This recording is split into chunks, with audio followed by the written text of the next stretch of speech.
అన్నదాత అన్నదాత మీ అన్నదాత చెమటోడ్చి ఆహారాన్నందించే రైతన్నా అనునిత్యం నీ కండదండగా నిలిచే నేస్తం ఎవరన్నా అన్నదాత అన్నదాత మీ అన్నదాత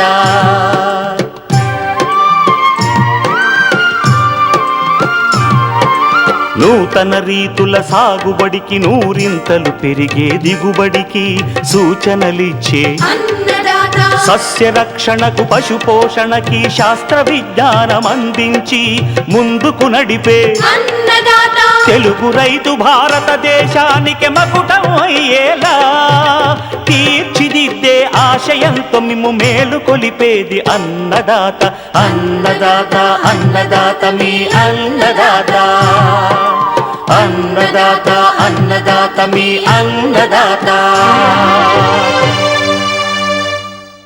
అన్నదాత ప్రేక్షకులకు నమస్కారం. ఈనాటి ముఖ్యాంశాలు: మొక్కజొన్నలో కలుపు యాజమాన్యం,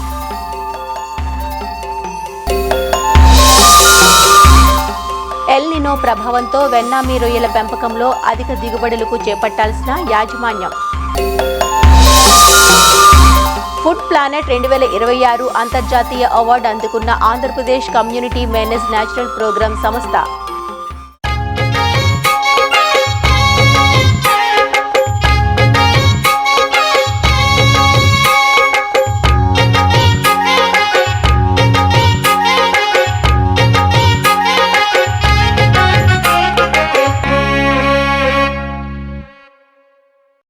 ఆహార పంటల్లో వరి తర్వాత ఇరు తెలుగు రాష్ట్రాల్లో అధిక విస్తీర్ణంలో సాగయ్యే పంట మొక్కజొన్న.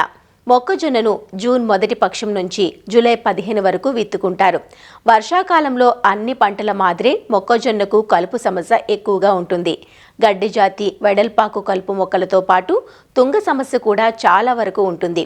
ఈ గడ్డి జాతులకు విడివిడిగాను అన్ని రకాలకు కలిపిగాను అనేక రకాల కలుపు మందులు ఈ మధ్యకాలంలో అందుబాటులోకి వచ్చాయి. అయితే ప్రతిసారి కలుపు రసాయనాలపైనే ఆధారపడితే పర్యావరణంపై దుష్ప్రభావాలు చూపిస్తుంది. కాబట్టి అంతర పంటలు సాగు చేయటం, పొలం తయారీ, అంతర కృషి వంటి ఇతర పద్ధతులను పరిగణలోకి తీసుకుంటూ అవసరమైనప్పుడు మాత్రమే కలుపు మందులను వాడుకోవాలి. ఇవాల్టి అన్నదాతలో మొక్కజొన్నలో కలుపు నివారణ గురించి విశ్రాంత కలుపు నిపుణులు డాక్టర్ ఏ సుబ్రహ్మణ్యేశ్వరరావు నుంచి తెలుసుకుందాం. వరి తర్వాత మనం ఖరీఫ్లో వేసే మరొక ముఖ్యమైన ఆహార పంట మొక్కజొన్న. ఈ మొక్కజొన్న ఖరీఫ్లో ఎక్కువగా తేమ ఎక్కువగా ఉండటం, వరుసల మధ్యన ఎడం ఎక్కువగా ఉండటం, మరి ప్రాథమికంగా పెరుగుదల నెమ్మదిగా ఉండటం వలన కలుపు ఉధృతి ఎక్కువగా ఉంటుంది. ఈ కలుపుని సకాలంలో కనుక కలుపు కంట్రోల్ చేయకపోతే దాదాపు 50 నుంచి 60% వరకు కూడా దిగుబడి తగ్గుతుంది.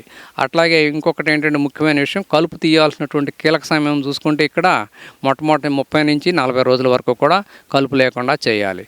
అయితే ఇక్కడ వచ్చే కలుపు కొంచెం ఇది మెట్ట పైరుగా ఎక్కువగాను, లేకపోతే ఇరిగేటెడ్ డ్రై కింద కొంచెం తడులతో సాగు చేస్తూ ఉంటారు. కాబట్టి ఇక్కడ వచ్చేటువంటి కలుపు చూసుకుంటే ఎక్కువగా గరిక, అలాగే తుంగ, దోమకాలు గడ్డి, కరిగడ్డి, ఇవన్నీ కూడా ఇటువంటి గడ్డి జాతి మొక్కలు ఎక్కువగా వస్తూ ఉంటాయి. ఇక్కడ వెడల్పాటాకు మొక్కలు ఏంటంటే ఎక్కువగా వచ్చేది ఈ గురుగు అనేది ఎక్కువగా రాస్తుంది. చెంచలాకు, తుమ్మి, ఇటువంటి రకరకాలైనటువంటి వెడల్పాటాకు మొక్కలు ఎక్కువగా వస్తూ ఉంటాయి. అయితే ఇక్కడ మనం 2-3 దశల్లో కలుపు యాజమాన్యం చేసుకోవచ్చు. ముఖ్యంగా ఏంటంటే మొట్టమొదటిగా వేసవిలో లోతుదుక్కు చేసుకుంటే చాలా వరకు కూడా మనకు ఉపయోగం ఉంటుంది. అట్లాగే అవకాశం ఉన్నంత వరకు కూడా మనం ఇక్కడ వరుసల మధ్యన ఎడం ఎక్కువగా ఉంటుంది కాబట్టి సాధ్యమైనంత వరకు రైతులు అంతర్కృషి చేసుకోవటం కానీ, లేకపోతే అంతర పంటలు వేసుకోగలిగితే మనకు రైతుకి కలుపును నిర్మూలించడంతో పాటుగా అదనపు ఆదాయం రావడానికి అవకాశం ఉంటుంది. కానీ తప్పనిసరి పరిస్థితుల్లో కావాల్సి వచ్చినప్పుడు మాత్రం రసాయనాలతో చేసుకోవాలి. ఈ రసాయనాలని ఈ 2 దశల్లో చేసుకుండవచ్చు. ఒకటేంటంటే ఈ మొక్కజొన్న విత్తిన వెంటనే ఈ ఎట్రజిన్ అనే మందు ఎకరానికి 1 నుంచి 1.5 కిలోలు వాడుకోవచ్చు. అట్లాగే కొన్ని ప్రాంతాల్లో ఏంటంటే మొక్కజొన్నతో పాటుగా అంతర పంటలు వేస్తారు. అట్లాగే తర్వాత వేసే పైరు ఏమి ఉంటుందో చూసుకోవాలి. ఎందుకంటే ఎట్రజిన్ వేసిన పొలం తర్వాత అపరాలు కానీ కూరగాయల పైర్లు కానీ వేస్తే అవశేషాలు ఉండి సరిగ్గా రావు. కాబట్టి అటువంటి పరిస్థితుల్లో ఎట్రజిన్కి ప్రత్యామ్నాయంగా మంచి మందు ఏంటంటే ఈ పెండిమిథిలిన్ అనే మందు ఒకటి వాడుకోవచ్చు. అదైతే ఎకరానికి 1.2 లీటర్లు వాడుకోవచ్చు. ఆ తర్వాత మనకి తేమ ఉన్న పరిస్థితిని బట్టి, పొలం పరిస్థితిని బట్టి 20 రోజులకు ఒకసారి, 40 రోజులకు ఒకసారి గొర్రు గుంటకలతో కానీ, పవర్ బీడర్స్తో కానీ అంతర్కృషి చేసుకుంటే మనకి చాలా వరకు కలుపు నిర్మూలన జరుగుతుంది. అయితే ఇక్కడ ఏమవుతుందంటే మనకి కంటిన్యూస్గా రెయిన్స్ పడినప్పుడు, వర్షాకాలంలో గొర్రు గుంటకలు వేయటం కుదరనప్పుడు, అట్లాగే దొరకనప్పుడు ఏంటంటే ఇప్పుడు మంచి మందులు ఉన్నాయి, చక్కటి మందులు. మనం ఒకటి ఏంటంటే మీసోట్రయాన్ ప్లస్ ఎట్రజిన్, దాన్ని మార్కెట్లో క్యాలరీస్ ఎక్స్ట్రా అనే పేరుతోనూ, మెసట్రాక్ అనే పేరుతోనూ రకరకాల పేర్లతో దొరుకుతుంది. ఇది ఎకరానికి 1.4 లీటర్లు కనుక మందు కనుక పిచికారీ చేసుకుంటే మొక్కజొన్నకి ఎటువంటి ఇబ్బంది లేకుండా మొక్కజొన్నలో వచ్చేటువంటి అన్ని జాతి కలుపు మొక్కలని చేసుకోవచ్చు. కేవలం గడ్డి జాతి మొక్కలు మాత్రము, వెడల్పాటాకు మొక్కలు మాత్రమే ఎక్కువగా ఉంటే కనుక టెంబోట్రాయన్ అనే ఒక మందు కూడా మనకు ఎకరానికి 120 ml చొప్పున చేసుకోవచ్చు. అలాగే టాప్రమిజోన్ అనే మందు అయితే 30 మిల్లీలీటర్ల మందు చేసుకోవచ్చు. అలా కాకుండా తొంగ ఎక్కువగా ఉండి, తొంగతో పాటుగా వెడల్పాటాకు మొక్కలు, గడ్డి జాతి మొక్కలు కూడా ఎక్కువగా వస్తున్నప్పుడు హ్యాలోసల్ఫరాన్ ప్లస్ మనకి ఇంకొకటి ఎట్రజిన్ అనే ఒక మందు మిశ్రమం మార్కెట్లో కార్నిక్స్ అనేటువంటి పేరుతో దొరుకుతుంది. ఇది ఎకరానికి 500 గ్రాములు కనుక మనం పిచికారీ చేసుకుంటే తొంగ, వెడల్పాటాకు మొక్కలు, గడ్డిజాతి మొక్కలు కూడా చాలా వరకు కంట్రోల్ అవడానికి అవకాశం ఉంది. ఇంకా కొన్ని ప్రాంతాల్లో రైతు సోదరులు అంటారు, ఎక్కువగా కొన్ని ప్రాంతాల్లో కేవలం తొంగ ఎక్కువగా వస్తుంది 35-40 రోజులు. అప్పుడు కూడా ఆ టైంలో ఏం పిచికారీ చేసుకుంటే బాగుంటుందంటే, ఒకటి ఏంటంటే ఎప్పటి నుంచో ఉండేటువంటి మందు 2,4-D సాల్ట్ అనేది ఇక్కడ కూడా వీడ్మార్ సూపర్ అనేది ఎకరాన్ని 400 మిల్లీలీటర్ చొప్పున పిచికారీ చేసుకోవచ్చు. ఇది చాలా చౌకైన మందు. అలా కాకుండా ఈ హ్యాలోసల్ఫరాన్ అనేది సెంప్రా అనే పేరుతో దొరుకుతుంది. ఇదైతే ఎకరానికి 36 గ్రాముల మందు మనం 200 లీటర్ నీటిలో కలుపుకుంటే తొంగ మొక్కలు చనిపోతాయి. అయితే ఈ 2 మందులు మాత్రం కేవలం తొంగ, వెడల్పాటాకు మొక్కలు మాత్రమే కంట్రోల్ చేస్తాయని చెప్పి రైతు సోదరులు గమనించాల్సిన కోరుతున్నాం.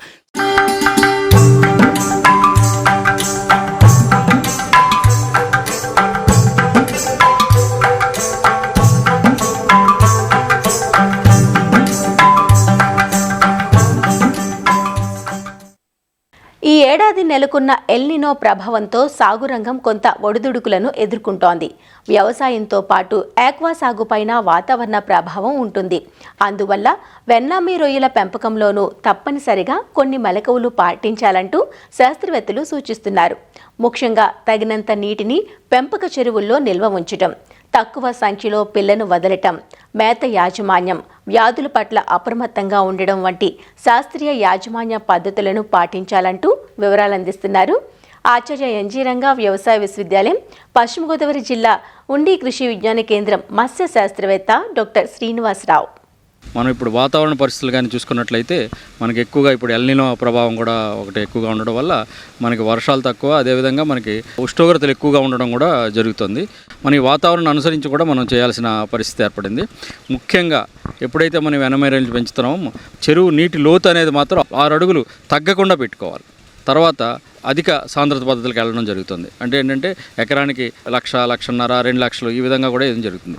అయితే మన చెరువు యొక్క సామర్థ్యాన్ని చూసుకొని ఈ సమయాల్లో మనం 1,00,000కు మించకుండా మనకు 60,000 నుంచి 1,00,000 లోపు కానీ వేసుకున్నట్లయితే ఈ పరిస్థితుల్లో మనకు రిస్క్ తక్కువ ఉండి ఉత్పత్తిని సాధించడం జరుగుతుంది. మనకి ఎప్పుడైతే ఉష్ణోగ్రతలు ఎక్కువగా ఉండి మనకు ఆక్సిజన్ లోపం కూడా రావడం జరుగుతుంది. అందుకేంటంటే రాత్రిపూట మాత్రం తప్పనిసరిగా ఈ ఏరేటర్లని తిప్పడం అనేది ఉత్తమం. దీన్ని చూసుకుని మధ్యాహ్నం పూట కూడా మనం తిప్పాల్సి వస్తుంది. ఆ తర్వాత మన చెరువు యొక్క సరుకును బట్టి మనం ఇంచుమించు ఏంటంటే 250 కేజీలకి 1 HP ఏరేటర్ అని పెట్టుకోవాల్సి ఉంటుంది. మన చెరువులో ఈ ఆక్సిజన్ శాతాన్ని మాత్రం ప్రతిరోజు పరిశీలించి ఉదయాన్నే 6 గంటలకి చెరువుల యొక్క నీటిని తీసుకుని ఆ నీటిలో ఆక్సిజన్ మనం పరిశీలించి అది 5 ppm కంటే ఎక్కువ ఉండేటట్లు చూసుకోవాలి. ఏమాత్రం తగ్గినా సరే మనం వెంటనే దాన్ని ఏరేటర్ని మనం ఇంకొన్ని గంటలు ఎక్కువగా తిప్పడం, లేదంటే మనకున్న ఏరేటర్లు సరిపోవు అనుకుంటే ఇంకొక ఏరేటర్ని పెట్టుకోవడం అనేది చేయాల్సి వస్తుంది. ప్రతి 10 రోజులకు ఒకసారి లేదా వారానికి ఒకసారి లేదా 15 రోజులకు ఒకసారి మనం నీటి పరీక్షలను చేసి దాని ప్రకారం మనం ఏంటంటే ఈ మినరల్ శాతాన్ని వెన్నమేరేలో ముఖ్యంగా ఏంటంటే మనం కాల్షియం, మెగ్నీషియం, పొటాషియం, ఈ కాల్షియం, మెగ్నీషియం, పొటాషియం ఏంటంటే 1:2:1 నిష్పత్తిలో ఉండాలి. కాల్షియం ఏంటంటే అతి తక్కువలో 150 ppm ఉండాలి. దానికి 2 ఇంతలు ఈ మెగ్నీషియం అనేది ఉండాలి. పొటాష్ అనేది కూడా ఇంచుమించు కాల్షియం ఎంత ఉంటే అంత ఉండాలి, అంటే 150 ppm ఉండాలి. ఈ తక్కువ ఉప్పుదనం నీటిలో మనం ఎక్కువగా చేస్తుంటాం, అంటే 5 ppm 10 ppm లోపల ఉన్న నీటిలో మనం ఈ వనమేల నుంచి పెంచుతుంటాం కనుక ఎక్కువగా పొటాష్ ఒకటి మెగ్నీషియం ఒకటి అనేది లోపం ఎక్కువ ఉంటుంది. దానివల్ల ఏమవుతుందంటే వీటికి రోగనిరోధక శక్తి తగ్గడం, తర్వాత గొల్లవడం తగ్గడం, ఇటువంటి సమస్యలన్నీ కూడా వస్తుంటాయి. అందుకు మనం ప్రతి 10 రోజులకు ఒకసారి మెగ్నీషియం సల్ఫేట్ని కానీ 10 kg ఎకరానికి, అదేవిధంగా పొటాష్ అనే దాన్ని ఎర్ర పొటాష్ తీసుకుని 10 kg ఎకరానికి ప్రతి 10 రోజులకు ఒకసారి కొట్టుకోవడం ఉత్తమం.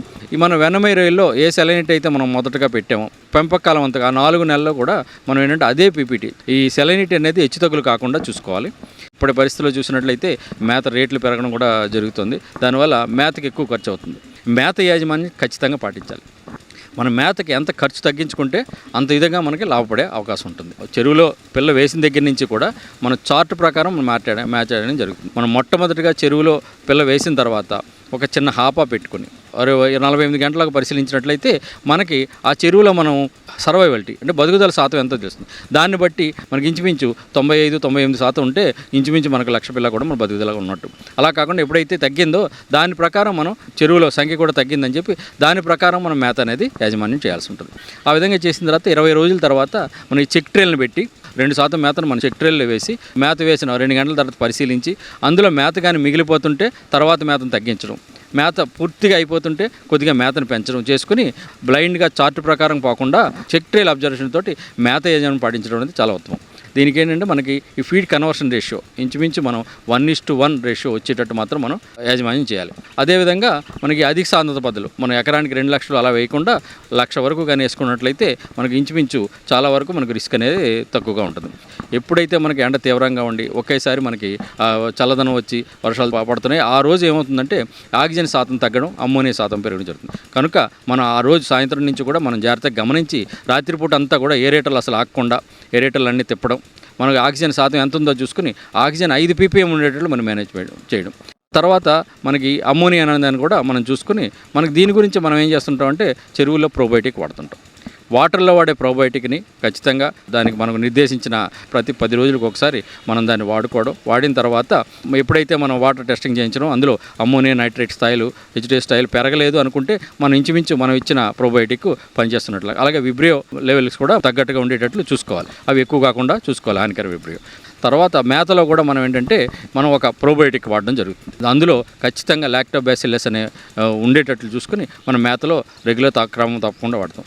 వీటితో పాటు ఏంటంటే మనం ఈ నీటి యొక్క నాణ్యతను మనం కాపాడడానికి మనం ఈ ప్రోబయోటిక్ వాడే ఒక రోజు ముందు మనం ప్రీబయోటిక్ మీడియా వాడడం.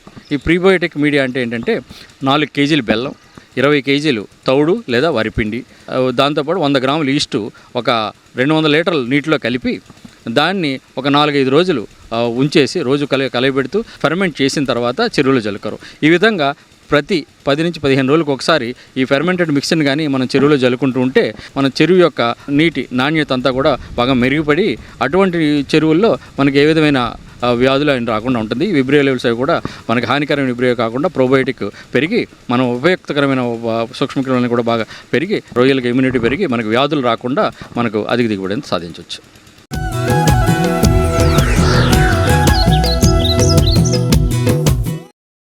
నేను కూడా ఒక రైతుగా దానికంటే మోటివేటర్గా ఈ ఈటీవీ అన్నదాత నాకు ఎంతో ఉపయోగపడింది. 30 సంవత్సరాలు పూర్తి చేసుకున్న సందర్భంగా ముందుగా ఈటీవీకి వ్యవస్థాపకులు కీర్తిశేషులు శ్రీ రామోజీరావు గారికి ముందుగా అభినందనలు. ఈటీవీలో ఎక్కువగా ఈ వ్యవసాయానికి సంబంధించిన కార్యక్రమాలు రైతులకు ఎంతో ఉపయోగపడ్డాయి. ముఖ్యంగా ఈ మధ్యని ఆంధ్రప్రదేశ్ ప్రభుత్వం గత 11 సంవత్సరాల నుండి నిర్వహిస్తున్న ఏపీ సేన ప్రోగ్రాం బాగా విస్తృతంగా ప్రచారం కావడానికి, అలాగే రైతుల్లో మరింత చైతన్యవంతం తీసుకురావడానికి ఈటీవీ ఎంతో బాగా పనిచేసింది. ఈటీవీ 6-6:30 ప్రోగ్రాం అనేసరికి రైతులు టీవీల దగ్గర కూర్చునే పరిస్థితి మనందరికీ కూడా తెలుసు. దీనివల్ల వ్యవసాయ రంగానికి ఎంతో ఉపయోగపడింది. ఇదే కాకుండా అన్నదాత బుక్ కూడా అన్నదాత బుక్ ఎప్పుడు వస్తుందా అనేది ఒక రిఫరెన్స్ బుక్గా మేము దాన్ని ఉపయోగించేవాళ్ళం. నేను కూడా కొన్ని వ్యాసాలు అన్నదాతలో రాశాను.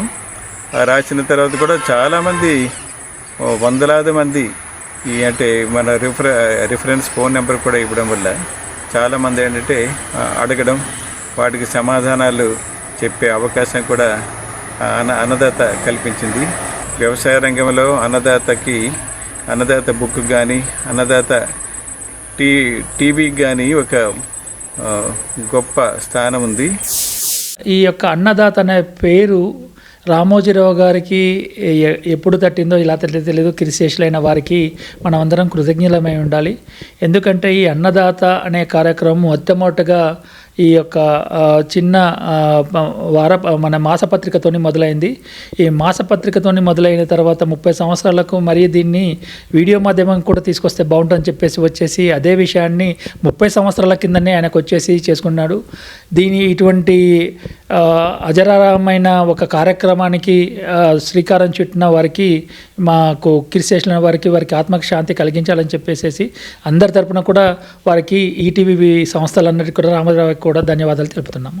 ఈ ఈటీవీ అన్నదాత కార్యక్రమానికి 30 సంవత్సరాలు పూర్తి చేసుకున్న సందర్భంగా శుభాకాంక్షలు. అదేవిధంగా భవిష్యత్తులో కూడా నూతన సాంకేతిక పరిజ్ఞానాన్ని లైక్ డ్రోన్స్ కానివ్వచ్చు, లేకుంటేనో ఈ సెన్సార్స్ మీద పరిజ్ఞానమే కావచ్చు, లేకుంటే రిమోట్ సెన్సింగ్ పరిజ్ఞానమే కావచ్చు, వీటన్నిటి మీద కూడా వివిధ రకాలైన ప్రత్యేక కార్యక్రమాలు మరియు రోజువారీ కార్యక్రమాలు చేసుకుంటూ ముందుకు సాగాలని చెప్పేసి రైతులందరికీ ఉపయోగపడాలని చెప్పి కోరుకుంటూ అభినందిస్తున్నాను. ఈటీవీ అన్నదాత 30 సంవత్సరాలు పూర్తి చేసుకున్న సందర్భంగా రైతులందరి తరఫున శుభాకాంక్షలు చెప్తూ, ఆశయ సాధన లోపల అనేక ఒడిదుడుకులను ఎదుర్కొన్న రైతుకు బాట చూపింది, బాసటగా నిలిచింది. అనేక రకాలుగా మేము ప్రకృతి వ్యవసాయం చేస్తున్న తరుణంలో 1000కి ఒక్కరు కూడా చేయమనే వాళ్ళు లేరు. ఇప్పుడు 100కి ఒక్కరు ఉన్నారు. ఆ సమయంలోనే అతి క్లిష్ట పరిస్థితుల్లో నాకు వెన్నుదన్నుగా ఉంది. ప్రగతి పదంలో రైతు నడిపించడానికి మూల కారణం ఎవరైనా ఉన్నారు అంటే భారతదేశంలో ఒక రామోజీరావు గారే. చాలా గొప్ప యజ్ఞంలాగా తను ఒక ఆదర్శాన్ని ముందటేసుకొని తన విలువైన సమయాన్ని అన్నదాత కేటాయించింది. ఈటీవీ అన్నదాత కార్యక్రమం 30 సంవత్సరాల వసంతాలు పూర్తి చేసుకున్న సందర్భంగా మా రైతాంగం వారికి ఎంతో రుణపడి ఉన్నామండి. శుభాకాంక్షలు తెలియజేస్తున్నాం. ఈ సందర్భంగా ముఖ్యంగా ఈ 30 సంవత్సరాల నుంచినండి ప్రతి రైతు కూడా ఎంతో అభివృద్ధి చెందాడండి. ఏ కాలాల్లో ఏ పంటలు వేసుకోవాలి, వ్యాధులు వస్తే ఏ మందులు వల్ల వాటిని నిర్మూలించుకోవాలి, ముఖ్యంగా ప్రతి రైతును ఒక శాస్త్రవేత్తను చేశారండి. మాకు ఇంతవరకు ఏ శాస్త్రవేత్త చెప్పని విషయాల్లో అన్నదాత కార్యక్రమం ద్వారా కానీ వరి మొక్క ఎన్ని ఆకులు ఎత్తది, అరటి మొక్క ఎన్ని వారాలకే ఆకులైన తర్వాత 10 ఆకులైన తర్వాత గెలలాగేస్తుంది ఎన్నాళ్ళకే, ఇలాంటి విషయాలు ముఖ్య విషయాలు మాకు తెలియజేశారండి. చెరుకునే కాదు, వరే కాదు, అన్ని రకాల పంటలకు ఏ రోజుకి ఆ రోజు, ఏ కాలానికి ఆ కాలం అనుగుణంగా మమ్మల్ని ఎంతో మోటివేట్ చేసి మాకు తెలియజేసినందుకు వారికి మేము ఈ 30 సంవత్సరాల సందర్భంగా మేము వారికి శుభాకాంక్షలు తెలియజేస్తాం. నేను గత 7 సంవత్సరాల నుండి అయితే మిద్దె తోట సాగు చేస్తున్నాను. చిన్నతనం నుండి కూడా నేనే కానీ మా నాన్నగారు ఇట్లాంటి వాళ్ళం అందరం కూడా అన్నదాతలో వచ్చేటటువంటి పాటను చూసి ఇన్స్పైర్ అయ్యి ఇలా పెరుగుతూ వచ్చాము. ఆ పాటను చూస్తేనే ఆటోమేటిక్గా ఒళ్ళు పులకరించిపోతుందండి. నేను ఒక రైతును అనే ఫీలింగ్ వచ్చేస్తుంది. సో బేసిక్గా మాకు వ్యవసాయ కుటుంబ నేపథ్యం అయినందున నేను కూడా మిద్దె తోట అనేది చేస్తున్నాను. మనకి ఈటీవీ అన్నదాతలో వచ్చే ప్రోగ్రామ్స్ ద్వారా చాలామంది మిద్దె తోట ఏ విధంగా చేయాలి, దానిలో వచ్చేటటువంటి మెలకువలు ఎలా చేసుకొని అధిక దిగుబడి తీసుకోవాలి, చీడపీడలు ఎట్లా రక్షించుకోవాలి, ఇట్లాంటివన్నీ కూడా మన అన్నదాత ప్రోగ్రాంలో వచ్చేటటువంటి చాలా వీడియోస్ ద్వారా తెలుసుకొని చాలామంది ఈరోజు చేయగలుగుతున్నారు. సో ఇట్లాంటి మంచి మంచి అభివృద్ధికరమైనటువంటి ప్రోగ్రామ్స్ చేస్తున్నటువంటి అన్నదాతకి కృతజ్ఞతలన్నీ. అదేవిధంగా ప్రస్తుతం 30వ సంవత్సరం వార్షికోత్సవం జరుపుకుంటున్న అన్నదాత టీంకి, అన్నదాత అందరికీ కూడా ఇవే మా శుభాకాంక్షలు.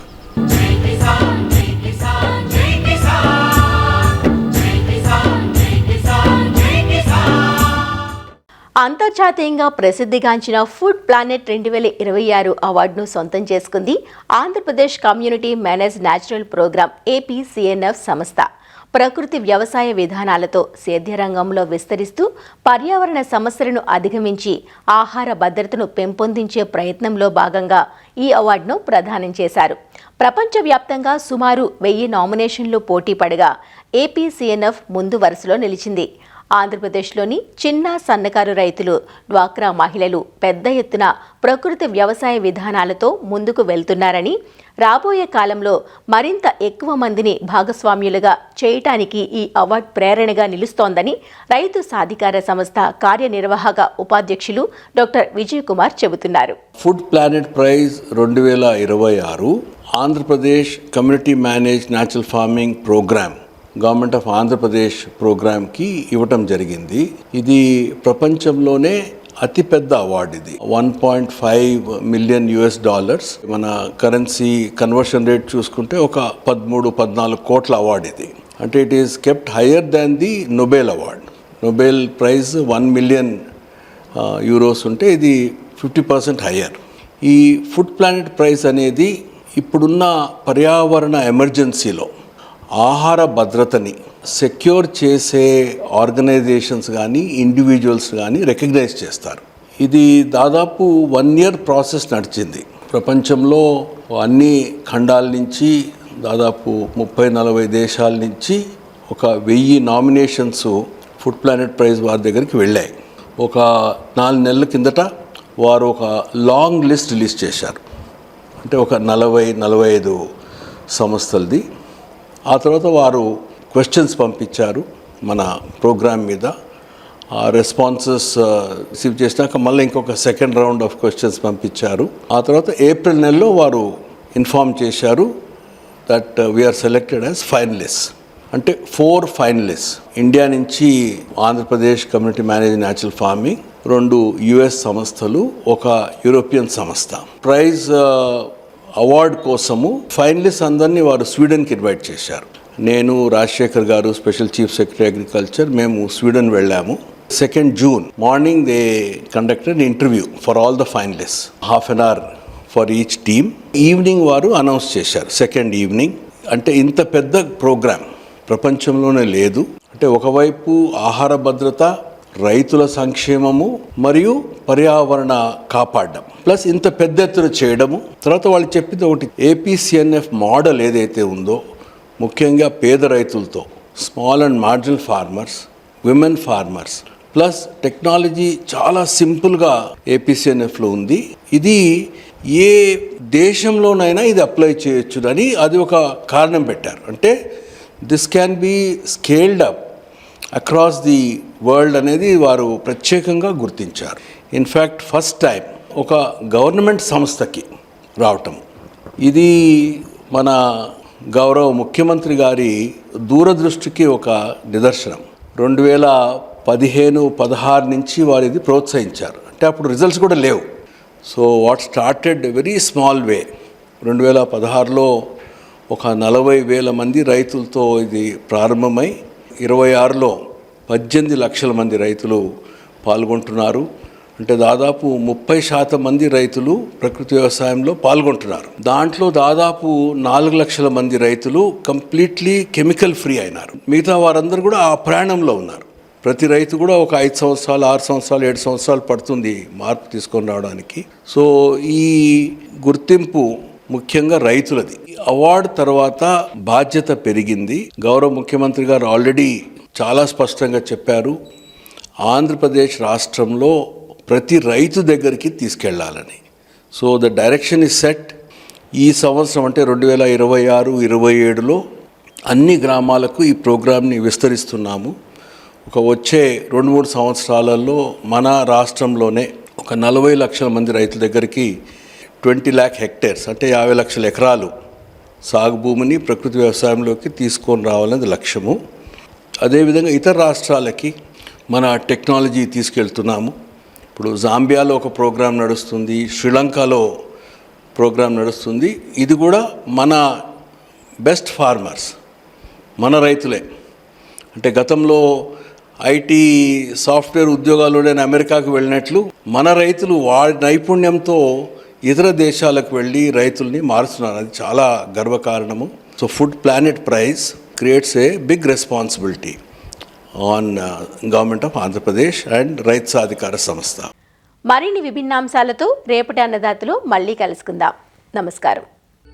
అన్నదాతలు తమ సందేహాలు సమస్యలను 1-800-425-4085 టోల్ ఫ్రీ నంబర్లో ఉదయం 10 నుంచి 11 గంటల మధ్య పని దినాలలో సంప్రదించగలరు. ఈ కార్యక్రమాన్ని యూట్యూబ్లో www.youtube.com/అన్నదాత ఈటీవీ లింక్ ద్వారా వీక్షించవచ్చు.